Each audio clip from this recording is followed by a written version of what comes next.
Donc la deuxième intervention va être réalisée par Michael Trey. Il est vétérinaire avec une spécialisation en microbiologie et en santé publique. Michael Trey travaille depuis 20 ans en laboratoire public d'analyse. Il est directeur recherche et développement biologie au laboratoire Calise, avec une activité de diagnostic caprin importante. Et il participe à ce titre à différents projets de développement sur la détection de la fièvre Q en élevage. Il intervient parallèlement comme expert pour la FAO et pour l'Agence internationale de l'énergie atomique sur l'amélioration des capacités de diagnostic des laboratoires vétérinaires. La parole est à toi. Merci. Merci à l'Académie de m'avoir proposé d'intervenir aujourd'hui. Merci Christophe, merci Raphaël de me l'avoir aussi proposé. Et de parler avec vous aujourd'hui du diagnostic et de la détection de la fièvre Q en élevage de ruminants, pas chez les chameaux ni chez les chats. Et surtout de vous présenter ce qui se passe actuellement dans les laboratoires vétérinaires, éventuellement de ce qu'on va voir un peu venir dans le futur. Globalement, je vais parler un petit peu de ce qui se passe chez moi et de la façon dont on gère les différents cas, mais je pense que peu ou prou, on va avoir les mêmes choses dans les différents laboratoires vétérinaires qui pratiquent des analyses en France sur les ruminants. Alors pour commencer, comme vous l'a dit Raphaël, la fièvre Q est globalement une maladie, une maladie assez fréquente en élevage de ruminants en particulier, globalement très présente chez les caprins, un peu moins chez les ovins et un peu moins chez les bovins, mais ce n'est pas du tout une maladie rare. Donc c'est quelque chose on est confronté très régulièrement aux besoins de diagnostic sur le sujet. Et j'ai toujours besoin de répéter que les analyses de laboratoire s'inscrivent dans un processus global de diagnostic. Elles ne sont pas suffisantes en elles-mêmes et surtout qu'elles répondent à une question posée. Ça, c'est vraiment un sujet que j'aborde tout le temps, y compris avec les étudiants vétérinaires qui viennent passer quelques semaines de stage au laboratoire. C'est pour leur expliquer qu'une analyse de laboratoire, c'est bien pour répondre à une question et que la question apportée et la méthode qui est mise en œuvre doivent aller ensemble et dépendre du contexte, à la fois des qualités intrinsèques du test qu'on veut utiliser et puis de la maladie qu'on doit connaître pour comprendre qu'est-ce qu'on veut faire dire au test. Donc, c'est important d'avoir une première idée sur les outils qui sont à notre disposition en laboratoire et comment on les interprète en fonction des contextes. Donc, ce que je vous propose, c'est de parler d'abord des outils qu'on utilise en routine. Si on commence par parler des outils qui sont à notre disposition, on reprend les fondamentaux et les recommandations de l'OIE, enfin de l'OMSA maintenant, qui datent de 2018. On a sur des méthodes directes 3 possibilités, la coloration directe, la culture ou l'amplification par PCR, et puis des méthodes indirectes de type ELISA ou autre sérologie. Alors si on reprend ces méthodes-là, alors je vous ai mis une image de Coxiel, une vieille image de l'époque où j'étais au Dabo de la Manche, qui ça doit faire peut-être 15 ou 17 ans, sur les avortements. À l'époque, on faisait des calques sur lesquels on faisait du stamp. Et donc, on avait en visu directement alors soit la brucellose, soit la fièvre Q. Bon, c'était l'époque où il n'y avait pas de brucellose et on avait des fièvres Q comme ça qui apparaissaient très régulièrement où on alertait l'éleveur. Alors, on a un problème de spécificité là-dessus, c'est-à-dire que ce n'est évidemment pas un diagnostic de certitude, mais en tout cas, c'est un diagnostic rapide pour avoir une suspicion de fièvre Q. La culture, en réalité, elle n'est pas réalisée en routine parce que la fièvre Q et Coxiella burnetii est une bactérie intracellulaire donc qui demande plusieurs problèmes. La première, c'est qu'elle est intracellulaire et la seconde, c'est que c'est une bactérie qui est classée en classe 3 et donc qui doit se manipuler en P3. Donc finalement, aujourd'hui, en laboratoire vétérinaire, il y a, à mon avis, que l'ANSES de Sophie Antipolis qui effectue de la culture de Coxielle. C'est long, donc en termes de diagnostic, ce n'est pas forcément très sensible non plus, donc ce n'est pas vraiment une technique d'intérêt pour nous. En revanche, en méthode directe, on effectue la PCR tous les jours et c'est effectivement la méthode de choix pour la détection du génome de Coxiella. Et elle a quelques particularités dont on va discuter après. Et pour les méthodes indirectes, eh bien, on a essentiellement la sérologie ELISA. Historiquement, d'autres sérologies existaient. La fixation du complément, par exemple, s'est fait dans les laboratoires. Je pense qu'elle ne se fait plus maintenant. Et puis l'immunofluorescence sur l'âme sensibilisée. Je pense qu'il y avait peut-être encore toujours le laboratoire d'Albi, du Tarn, qui effectuait cette analyse-là ponctuellement pour la recherche, la différenciation d'IgM et d'IgG. En fait, c'est la technique qui est utilisée en humaine, qui était transposée à l'utilisation en vétérinaire. Donc maintenant, en fait, en méthode directe, on n'utilise plus la coloration ni la culture. L'intérêt, c'est que on a en France un laboratoire national de référence sur la fièvre Q qui est à Sophia Antipolis, et donc qui a en charge l'évaluation des outils et éventuellement leur validation. Ça veut dire que les kits PCR qui sont utilisés en médecine vétérinaire pour le diagnostic sont validés par le laboratoire national de référence. Et puis pour la sérologie ELISA, il y a une évaluation de leur performance et même de la fourniture aux fabricants de matériaux de référence pour pouvoir calibrer leurs outils. Donc, il y a un rôle très important du laboratoire national de référence pour standardiser les outils qui sont à disposition des laboratoires de routine. Alors, la PCR fièvre Q, bon, je ne vous apprends pas ce que c'est que la PCR.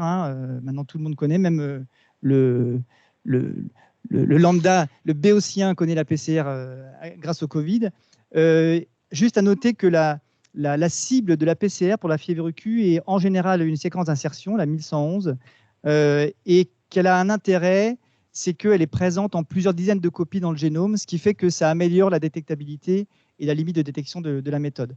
En revanche, elle a un autre inconvénient, c'est que potentiellement, je dis bien potentiellement, elle peut se retrouver chez des bactéries dites Coxiella-like, et donc pour des prélèvements d'environnement, voilà, il faut faire attention à ne pas avoir de réaction croisée, quoi. Alors, qu'est-ce qu'elle a de particulier, cette PCR quantitative? Cette PCR-là, c'est que c'est pratiquement, pour nous, en médecine vétérinaire, en diagnostic vétérinaire, quasiment la seule PCR vraiment quantitative. C'est-à-dire qu'on a une PCR avec un matériau de référence dosé. Donc, quand on fait de la PCR temps réel, bien sûr, ça ne marche pas sur la PCR conventionnelle. Mais sur la PCR temps réel, on voit qu'on a finalement un matériau de référence qu'on peut mettre à différentes concentrations dans la PCR, ce qui fait que, en général, c'est des dilutions au dixième à chaque fois. Donc, on a, comme vous savez que la PCR, c'est une suite géométrique de raison 2, on a théoriquement, tous les 3,3 cycles, une concentration qui apparaît. Évidemment, la concentration la plus faible apparaît la plus tardivement. Et quand on fait un report du CT, c'est-à-dire du cycle seuil auquel on a un signal qui apparaît avec la concentration initiale présente dans l'échantillon de référence, alors ça permet de construire une droite de régression qui va permettre de donner une quantité sur un échantillon inconnu. Voilà, donc ça c'est quelque chose qui est intéressant parce que ça permet de donner une quantification absolue sur un échantillon. Et pour ça, on se base sur un matériau de référence qui est fourni, encore une fois, par l'ANSES, par le Laboratoire national de référence, et qui est dosé. Alors, j'ai pris le dernier qu'on utilise. Là, il y a à peu près à 10 puissance 7 unités génome par millilitre. Et donc, on va se baser là-dessus pour construire une gamme. Et à partir de cette gamme-là, on va pouvoir déterminer une valeur présente dans l'échantillon. Au sein de cette gamme, on peut aussi déterminer un point qui sera un seuil d'interprétation qui est à 10 puissance 4 unités génome par millilitre, où là, on va avoir une interprétation, on va voir ensuite sur la positivité ou non et son interprétation, en particulier pour les avortements. À savoir que la performance de la PCR est globalement très bonne, puisqu'elle est autour de 200 unités génome par millilitre, et que la validation de cette PCR, comme je disais, par le LNR, se fait selon une norme AFNOR, donc c'est quelque chose de très cadré et de très précis. Alors, les avantages de cette PCR, c'est effectivement la sensibilité, ça on est d'accord, que ce soit une analyse qui soit rapide et facile à faire en comparaison des anciennes méthodes type culture. Ses limites, c'est que son prix est évidemment, c'est de la PCR, donc c'est cher, même si ce n'est pas aussi cher que la PCR Covid. Et puis ensuite, qu'elle ne détecte que l'excrétion, c'est-à-dire que c'est une méthode directe et que l'excrétion, elle n'est pas tout le temps présente, elle peut être transitoire, intermittente, et donc on ne peut détecter la coxielle que quand elle est présente. L'autre aspect qui est aussi une limite dans l'interprétation, c'est que c'est une détection des génomes qui ne dit pas si la coxielle est infectieuse, et donc que cette cible potentiellement est présente chez les Coxiella-like, comme je le disais. Voilà, donc la sérologie, une détection des anticorps. Il y a 3 kits sur le marché en France qui ont à la fois des cibles différentes en termes d'antigènes, c'est-à-dire que ce sont soit la souche historique Nile-Mile isolée sur une tique il y a longtemps, ou bien des souches de terrain, soit ovines, soit caprines. Alors ensuite, c'est une détection qui se fait sur les immunoglobulines G de phase 1 et phase 2. Donc, on verra que cette sérologie, le vaccin marque, c'est-à-dire qu'en fait, on va voir, la sérologie est positive si les animaux sont vaccinés. Elle est utilisable sur le sérum ou sur le lait. L'autre aspect, c'est que dans quasiment tous les laboratoires vétérinaires, les sérologies sont mises en œuvre selon la norme AFNOR U47019. Et donc, ça veut dire que globalement, c'est une technologie qui est éprouvée et sur laquelle la standardisation est assez facile. Et par ailleurs, le laboratoire organise des essais interlaboratoires pour être sûr que les laboratoires sont compétents sur cette technologie-là. Donc l'avantage, c'est qu'effectivement, l'analyse est rapide et standardisable, automatisable. En revanche, évidemment, il n'y a pas de lien entre la séropositivité et l'infection en cours, puisqu'il y a une détection des anticorps au long cours, et donc on ne peut pas avoir de datation possible de l'infection de l'animal. Les animaux vaccinés sont séropositifs, comme je le disais, et puis les performances de ces tests sont variables alors, en fonction des tests et en fonction des espèces de ruminants sur lesquels on travaille. Et là, à droite, je vous ai mis les travaux de modélisation qui ont été faits par Thibault Lurier dans le cadre de sa thèse, qui montrent que la sensibilité est loin d'être excellente sur certains kits, la spécificité n'est pas parfaite non plus, et on va voir que ces caractéristiques intrinsèques des tests vont jouer sur la façon dont on va les utiliser ensuite. Alors, quelles sont les questions qui sont posées classiquement au laboratoire, soit par les vétos, soit par les éleveurs? Et ça, c'est vraiment des questions qui arrivent pas tous les jours, mais en tout cas toutes les semaines. C'est dans 4 contextes différents, un contexte d'avortement, un contexte de dépistage en cheptel, un contexte d'analyse avant achat, ou bien de détermination de risque, de statut de cheptel. Comment est-ce que je peux avoir une information sur ces différents statuts? Le premier, c'est un contexte d'avortement. Donc là, effectivement, on a des recommandations qui sont formulées par la plateforme d'épidémiosurveillance en santé animale et le dispositif OSCAR dont parlait Raphaël tout à l'heure. Globalement, sur des analyses PCR, les résultats sont donnés sous la forme suivante. Soit l'échantillon est négatif, soit l'échantillon est positif et il est inférieur à un seuil de 10 puissance 4 bactéries par ml, soit il est positif fort. Et à ce moment-là, on considère que l'échantillon est supérieur à 10 puissance 4 bactéries par ml. Et on va voir que en fait, cette quantification relative, elle sert à aller chercher l'imputabilité de la fièvre Q sur l'avortement. Si c'est un avorton, en revanche, on a juste un résultat positif ou négatif, considérant qu'on devrait avoir un avorton négatif. Et donc, si on trouve de la coxielle, en quelle concentration que ce soit, on rend un résultat positif. Et pour les analyses de mélange qui sont autorisées chez les petits ruminants, on a le même dispositif, c'est-à-dire avec un seuil d'interprétation, mais le seuil, comme on a un mélange qui est jusqu'à 3 maximum, on a un seuil qui n'est pas 10 puissance 4, mais qui a 10 puissance 3 bactéries par ml. Voilà. Alors, en contexte d'avortement, et ça, vous pouvez le retrouver assez facilement sur Internet, sur la plateforme d'épidémiosurveillance en santé animale, le dispositif OSCAR, vous avez 2 rapports, il y a à la fois les rapports OSCAR et à la fois la méthodologie de diagnostic différentiel des avortements, sur lesquels vous avez une imputabilité en fonction des résultats qui sont essentiellement donnés par des analyses PCR et éventuellement de la sérologie complémentaire faite sur les animaux prélevés en même temps que les animaux qui sont avortés. Voilà. Deuxième contexte, qui est un dépistage en cheptel, c'est sur la base en général d'une suspicion clinique où le vétérinaire voudrait investiguer la possibilité d'une implication de la fièvre Q dans des cas de métrie, dans des cas de rétention placentaire, dans des cas de chevreaux chétifs ou prématurés. Alors je parle beaucoup de chevreaux parce qu'on est dans une grosse région de production de chèvres. Dans ces cas-là, la PCR a une bonne spécificité. La sensibilité, elle est à évaluer, mais a priori bonne si on considère qu'on a plus de 10% des animaux qui sont excréteurs. Et quand c'est comme ça, on va aller rechercher l'excrétion de la fièvre Q, enfin de la Coxiella, dans le lait de tank par PCR. Alors, c'est important de pouvoir, comme c'est une photo à un moment donné, c'est important d'avoir un moment de prélèvement qui correspond au moment où on a de l'excrétion. Et donc, on conseille, quand c'est comme ça, de faire des prélèvements au moment où on a des mises bas, où on considère qu'on a une excrétion la plus importante de Coxiella. Mais alors, on a ces prélèvements de lait, ils sont intéressants à faire. Le problème, c'est qu'il faut avoir du lait en nature pour pouvoir faire les prélèvements, les analyses de PCR dessus. Et donc, ce qu'on a voulu faire chez nous, c'est de pouvoir simplifier le dépistage avec un dispositif de prélèvement qui n'était pas le lait cru directement, mais plutôt de demander au véto ou à l'éleveur de faire un prélèvement avec un dispositif qui est un dispositif de cartes type FTA, donc des cartes qui permettent de faire à la fois le prélèvement de lait et puis d'inactiver les micro-organismes qui sont présents dans le lait et aussi de faire l'extraction des acides nucléiques. Et à partir de ce dispositif-là, ce qu'on a montré, c'est qu'on avait une très bonne conservation jusqu'à 30 jours du prélèvement à différentes températures, que ce soit des températures de froid positif ou bien température ambiante ou bien température de 37 degrés. Et en fait, ce qu'on montre, c'est que c'est une très bonne façon de pouvoir faire des prélèvements et de les conserver pour les envoyer facilement par la poste. Donc c'est un dispositif qui a été, et une étude qui a été commandée au départ par le laboratoire Ceva, qui commercialise le vaccin, en particulier pour pouvoir faire de l'échantillonnage et de l'analyse sur des prélèvements qui ne viennent pas forcément de France.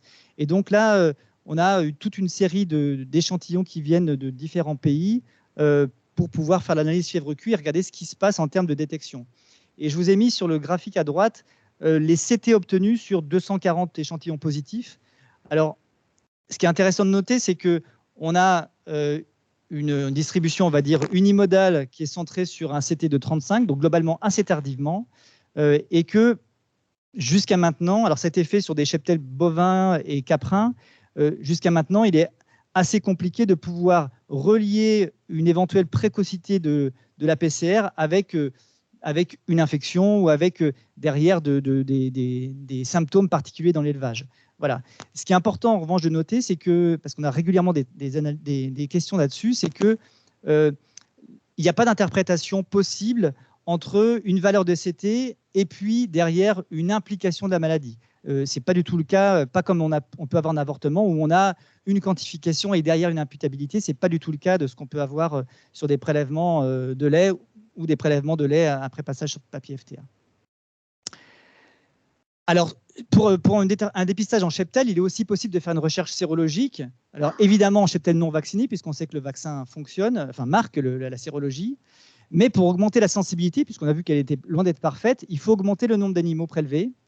Mais à partir du moment où on augmente le nombre d'animaux prélevés, évidemment, on va dégrader la spécificité. Donc, ça veut dire qu'il faut trouver un bon compromis entre le nombre d'animaux qu'on veut tester et derrière le nombre de positifs qu'on tolère. Alors ça, c'était montré aussi par Thibault dans sa thèse. Et ce que nous, on recommande en pratique, c'est que on considère la positivité du cheptel à partir du moment où on a plus de 2 positifs sur 15 animaux prélevés en sérologie. Donc, on fait un panel de 15 animaux, et si on a plus de 2 positifs, alors on considère qu'effectivement, il y a la circulation de fièvre Q dans le cheptel et que les animaux sont séropositifs. Et puis, il y a aussi possibilité de rechercher les anticorps dans le lait de tank. Alors, l'ELISA négatif est associé à une prévalence nulle ou faible, hein, c'était aussi ce que montrait Raphaël tout à l'heure dans ses diapos. En revanche, l'ELISA positif n'est absolument pas corrélé avec le niveau de prévalence et le nombre d'animaux qui sont excréteurs dans le cheptel. Donc, il faut garder en tête uniquement un résultat négatif ou positif. Un autre contexte sur lequel on peut être interrogé, c'est qu'est-ce qu'on peut faire à l'introduction pour éviter d'introduire un animal avec un risque Coxiella dans le cheptel. Et globalement, ce que je réponds, c'est que l'excrétion de Coxiella est transitoire, intermittente, et donc il y a un risque de faux négatif. Donc globalement, la PCR, elle a une valeur prédictive négative qui n'est pas bonne, et c'est pareil pour la sérologie. Donc ça veut dire que pour l'analyse d'un animal avant d'entrer dans un cheptel, moi je considère qu'il n'y a pas vraiment d'intérêt à un dépistage individuel, et ce qu'il faudrait préférer, c'est un statut de cheptel qui permet de connaître le statut du cheptel qui va à la fois vendre l'animal et celui qui va l'introduire. Et ça c'est important parce que si on rentre des animaux, des chevrettes par exemple, issus d'un cheptel qui est indemne, dans un cheptel qui est déjà infecté par la fièvre Q, en fait, le risque, c'est d'avoir une flambée d'avortements sur des chevrettes qui vont arriver dans un cheptel déjà positif. Voilà. Et puis, un dernier contexte, qui rejoint les interrogations sur le risque, et le risque en particulier pour la santé publique ou pour les visiteurs, c'est est-ce que l'élevage présente un risque de fièvre Q? Alors, soit pour des fermes ouvertes au public, soit pour des élevages qui souhaitent introduire des animaux, soit pour des contrôles en vue d'introduction, soit pour l'intérêt personnel de l'éleveur pour connaître cette situation. Et là, en fait, ce qu'on cherche à savoir, ce n'est pas uniquement d'avoir la situation à un instant T, mais d'avoir une vision un peu plus longitudinale. Et donc, on est en train de travailler avec la plateforme d'épidémie-surveillance en santé animale et le groupe d'investigation fièvre Q, sur différents critères qui permettraient d'avoir une idée du risque de fièvre Q dans un cheptel. Et pour ça, en fait, on va allier différentes méthodes ensemble. La première qui est de faire une sérologie quand c'est possible parce que les animaux ne sont pas vaccinés. La deuxième, c'est de faire une recherche sur l'excrétion quand c'est un cheptel laitier. Et puis, la troisième méthode dont on n'a pas parlé jusqu'à maintenant, qui est de faire des chiffonnettes d'environnement. Et ces chiffonnettes-là, elles vont permettre de faire ce qu'on pourrait appeler de l'historique ou de l'archéologie microbienne pour voir qu'est-ce qu'il y a dans le cheptel et qui a pu être déposé des semaines avant ou des mois avant et qu'on peut écouvillonner et qu'on peut après analyser pour voir si on trouve des coxiels. Alors, la difficulté, c'est que cet échantillon-là est plus compliqué à traiter au niveau du laboratoire, mais ça se fait, en particulier par rapport aux inhibiteurs et par rapport à la limite de détection. C'est-à-dire qu'en fait, on va avoir sur ces prélèvements-là une limite de détection qui va être plus compliquée à avoir au niveau d'une limite basse. Et puis, on a beaucoup d'inhibiteurs parce que ce sont des poussières et des matières fécales sur lesquelles ça va être plus compliqué de faire de la PCR. Alors, qu'est-ce qu'on attend comme outil pour le futur en routine dans nos laboratoires ?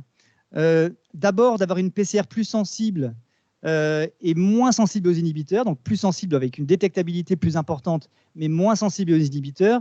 Et pour ça, on éventuellement, on se dirige vers de la PCR digitale pour des prélèvements d'environnement.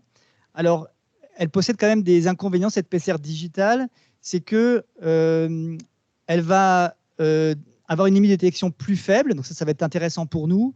En revanche, on va avoir des difficultés à interpréter les résultats sur des signaux faibles. C'est-à-dire que, par exemple, dans le cadre d'une étude autour de New York qui s'appelait ExpertCox, on a eu des résultats positifs sur des prélèvements d'environnement avec de la digitale. Et en fait, c'est un peu compliqué d'interpréter la signification en termes de risque et de risque pour la santé publique de ces échantillons-là, de ces résultats-là. Donc, la deuxième chose, c'est que ce qu'on aimerait avoir dans le futur, c'est une caractérisation de l'analyse pour dire est-ce qu'on a moyen de chercher des marqueurs de virulence de souche ou des recherches de viabilité pour pouvoir caractériser mieux les résultats et pouvoir mieux les interpréter en termes de risque. Voilà. La troisième chose, c'est de standardiser l'analyse des poussières et des analyses d'environnement. Ça, c'est un axe qui va être justement poussé par le groupe de travail Fièvre Q. Et puis, la dernière chose sur laquelle on travaille en ce moment, c'est qu'on commence à avoir des outils de sérologie différenciés entre phase 1 et phase 2 qui vont différencier des infections récentes d'infections qui sont plus chroniques. Ça, c'est des choses qui sont déjà utilisées en médecine humaine et qui se permettraient pour nous de faire un dépistage d'animaux qui sont des animaux avec de la chronicité et d'excrétion chronique, avec des animaux qui sont juste infectés de manière aiguë. Donc ça, c'est des choses sur lesquelles les Allemands travaillent beaucoup et qui commencent à venir en termes d'outils sérologiques. Et il s'agit juste de les valider et de voir à quoi ça correspond en termes d'usage pour nos laboratoires.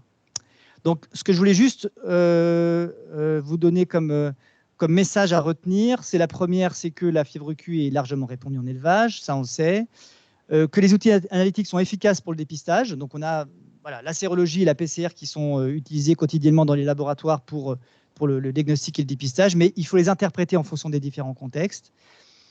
Que les protocoles qui sont utilisés, les outils, les interprétations tendent à être consensuels au sein d'un groupe de travail Fièvre Q de la plateforme, et puis sont supervisés par un laboratoire de référence, qui est quand même un gage de sérieux en termes de résultats, et qu'ensuite ces outils-là participent à une meilleure connaissance de la maladie pour des échanges avec la santé humaine dans une optique une seule santé.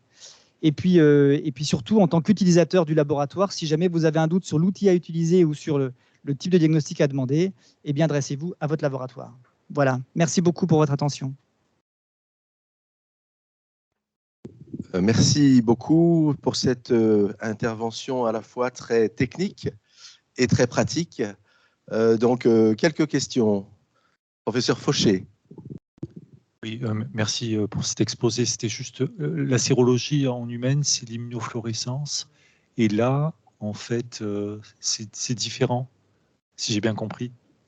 Et pourquoi est-ce qu'il n'y a pas finalement d'homogénéité dans l'approche technique entre animal et humaine? Alors, l'histoire, je ne la connais pas. Mais globalement, c'est très peu. Alors, en humaine, ce qu'ils utilisent, c'est effectivement la distinction entre les IgM, donc très précoces, et les IgG, et ensuite les IgM de phase 1 et les IgM et les IgG à chaque fois de phase 1 ou de phase 2. Donc, en fait, à partir de là, ils arrivent à caractériser si on est dans le cadre d'une infection aiguë ou bien si dans le cadre d'une infection chronique. Donc, ça permet pour eux de dater l'infection. Et ça, c'est quelque chose qui est très peu utilisé chez nous. Alors, je pense déjà en termes de débit, c'est-à-dire que en fait, ce sont de l'immunofluorescence individuelle. Donc, ça veut dire que quand on fait du dépistage en cheptel, ce serait trop compliqué. Et puis, peut-être en termes de standardisation, de sensibilité aussi, puisque paraît-il que c'est moins sensible.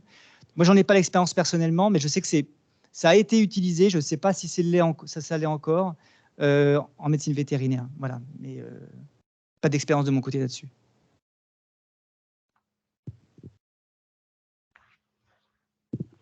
Merci. Une question d'Alain Philippon. Est-ce qu'on a des chiffres de séroprévalence chez les caprins, ovins et bovins comme l'enquête française de 2012-2015? Alors, les chiffres France, c'est autour de 50 ou 60% de séroprévalence chez les petits ruminants et puis 30% chez les bovins. C'est à peu près ça. Hein. Sachant que, alors, je pense que c'est très différent d'une région à une autre. Quand on a pu faire du dépistage, alors c'est pas forcément exactement comparable, mais si on fait du dépistage de poussière dans des cheptels, en Deux-Sèvres, on est autour de 80% des cheptels caprins dans lesquels on trouve quelque chose. Donc, alors évidemment, c'est plus longitudinal, mais globalement, c'est quelque chose qui est très présent dans les élevages. Ouais. Et puis, si je peux apporter juste un commentaire, en fait, concernant les bovins, effectivement, l'enquête nationale de prévalence rapporte à peu près 36%, mais quand on différencie laitier et allaitant, on est de l'ordre de 20% en allaitant et 65%, 65-70% en laitier. Très bien, merci. Didier Boussary. Oui, une petite question de bactériaux. On a souvent, on présente la Coxiella burnetii comme une bactérie un peu atypique, un peu à part. Qu'est-ce qui la différencie des autres Rickettsia? Est-ce que ce sont ces inclusions intracellulaires? Et deuxième question, est-ce que l'on connaît des sous-espèces ou des sérovars, comme chez les salmonelles, par exemple? Bon, ce qui la différencie, c'est ce que je disais un petit peu au départ. La première, c'est on va dire sa classification microbiologique. Hein. C'est un agent de classe 3, donc déjà, c'est compliqué en termes de réglementation pour travailler cette bactérie-là. Ensuite, c'est effectivement que elle est compliquée à faire pousser, c'est long. En culture cellulaire, il y a des gens qui ont travaillé sur un milieu acellulaire pour la faire pousser, mais ça ne marche pas apparemment sur toutes les souches. Donc moi, je n'ai pas l'expérience de la culture de Coxielle, mais c'est toujours une compétence particulière et quelque chose de difficile à faire pousser. Même pour des gens qui ont l'habitude, en fait, ça ne marche que sur des prélèvements qui sont suffisamment contaminés pour avoir un résultat en termes de culture. Donc c'est compliqué. Et sur la deuxième question, les différents types, alors oui, maintenant on commence à avoir des outils de typage, type MLST, donc des outils moléculaires, qui permettent de distinguer différents groupes. Ce qu'on aimerait, nous, c'est avoir des outils ou des cibles moléculaires qui sont liées à la pathogénicité pour pouvoir derrière les cibler en termes de diagnostic. Voilà. Donc pour l'instant, ce qu'on fait, c'est qu'on arrive à regrouper les différents Coxiella burnetii, toujours la même, hein, mais en sous-groupes. En revanche, moi, au niveau du diagnostic de routine, je n'ai pas encore d'outils pour pouvoir dire ça, c'est une Coxiella qui est particulièrement méchante ou ça, c'en est une qui est moins méchante. Ok. Bon, ben, Michael, merci beaucoup pour cette présentation. De même, applaudissements virtuels.